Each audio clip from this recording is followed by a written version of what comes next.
Salut les amis, c'est PKLN, j'espère que vous avez la forme. On se fait une petite analyse du Bitcoin aujourd'hui comme d'habitude. On va essayer d'anticiper donc les prochains mouvements, mais avant ça, si t'es toujours pas abonné, je t'invite à le faire. Un petit comme un petit like, ça me fait super plaisir et ça soutient mon taf.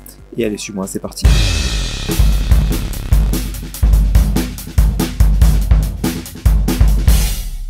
Donc le Bitcoin, la dernière fois, on avait dit, je sais plus, on était par là. Donc voilà, il y avait les petits setups d'achat ici, on avait dit qu'on attendait de l'achat, bon, on l'a largement obtenu. Et on avait dit par là, donc soit qu'on attendait un mouvement A, B, C, ok, soit A, B qui viennent casser le top C, soit autre chose, c'est que ici, on est obtenu déjà un expanding. Et quand on était dans cette zone, j'ai dit, mais dans ce cas-là, la correction ne durera pas longtemps, puisque là on était en train de corriger un petit peu, et on va rapidement monter, et là on sera en train d'entamer une nouvelle structure. C'est ce qui a l'air d'être en train de se passer. Maintenant, il y a encore quand même deux possibilités que je vois. Ça reste encore possible qu'on obtienne quelque chose comme ça, là, d'accord, un running comme ça, pour continuer la hausse. Donc si on obtient ça, si on obtient une correction comme ça, à peu près de cette amplitude, là, ça sera une excellente opportunité pour guetter les setups d'achat. Je parle bien de setup parce que sans setup, on ne sait pas, ça peut corriger beaucoup plus. On ne sait pas ce qui va se passer. Ok. Donc si on a des setups dans cette zone-là, ça sera vraiment une très belle opportunité. Maintenant, il y a plusieurs choses possibles. Parce que si ça, c'est un expanding terminé, donc la correction de cette impulsion, je suis allé un peu loin, de cette impulsion, qui soit déjà terminé, là on est sur autre chose, donc on est à cette impulsion et on attend une correction de cette impulsion. Donc on va analyser ça d'un petit peu plus près. Donc là-dedans je vois plusieurs possibilités. Ici c'est tout à fait possible qu'on ait ça, ça, et que là on obtienne un running comme ça aussi pour continuer de monter. Donc là ça serait une structure, pas vraiment 4 heures, plutôt 1 heure. Voilà, ça serait tout à fait possible qu'on ait ça. Maintenant, vu la tête du mouvement, là, bon, déjà, on attend une correction, hein, clairement. On attend une correction. Là, rentrer à l'achat maintenant, là, c'est risqué. Hein, c'est très risqué. Et vous voyez pourquoi? Parce qu'on a un mouvement, boum, qui s'épuise comme ça. Donc, qu'est-ce que j'attends? Une correction avant de repartir à la hausse. Et la correction peut être beaucoup plus grande que ça.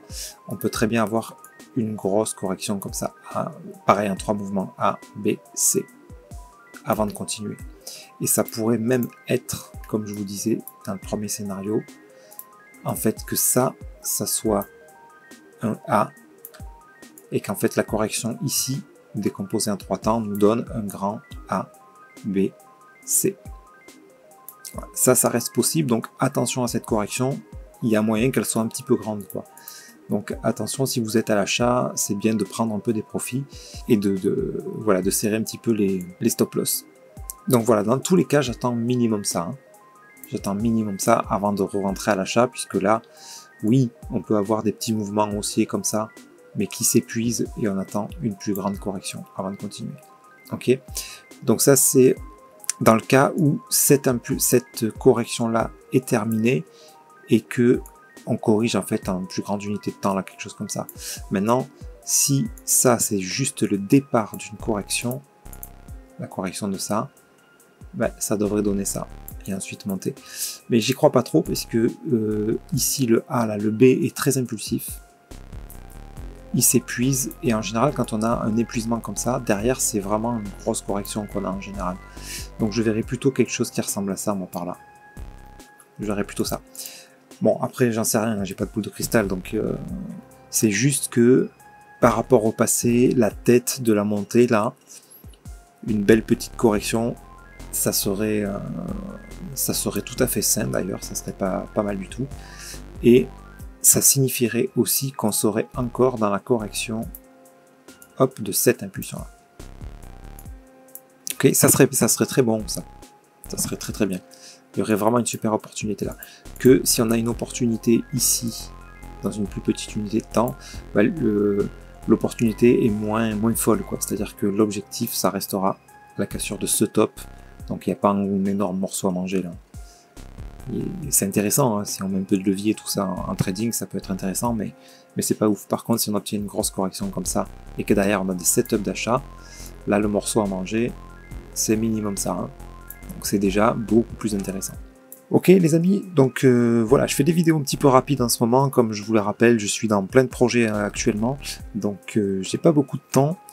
N'hésitez pas, si ça va un petit peu vite pour tout ce qui est des structures, pour les nouveaux, je mets toujours un lien, déjà à la fin de la vidéo, vous pourrez cliquer sur une vidéo qui explique ce que c'est les setups d'achat, et vous regardez dans la description, je mets toutes les vidéos importantes pour la compréhension des mouvements du marché.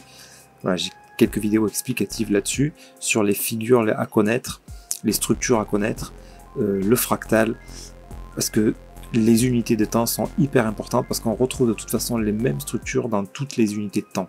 Donc tout ça c'est expliqué dans pas mal de vidéos, donc voilà, n'hésitez pas à faire un petit tour là-dessus, et puis on se retrouve très bientôt pour une prochaine analyse du Bitcoin, donc on verra un petit peu, j'en ferai la prochaine vidéo sans doute quand on aura entamé cette correction, et pour essayer d'anticiper si on va obtenir ça ou ça. Voilà. Donc ça, on le saura en fonction de la correction. Si on a un mouvement de cette taille-là et un setup d'achat derrière, ben, il faudra pas s'obstiner à chercher le grand mouvement, parce que peut-être qu'on n'aura que le petit mouvement et que le grand mouvement, on l'aura un peu plus tard. Et peut-être même qu'on l'aura jamais si, si cette structure-là est terminée et qu'on est parti sur une autre structure. Ben, on pourrait avoir quelque chose comme ça. Vous voyez? Et donc là, on est sur une autre structure. Donc voilà. On attend cette correction pour voir ce qu'il en est. Ok les amis, sur ce, je vous souhaite une excellente nuit et je vous dis à très bientôt. C'était PKLN, merci.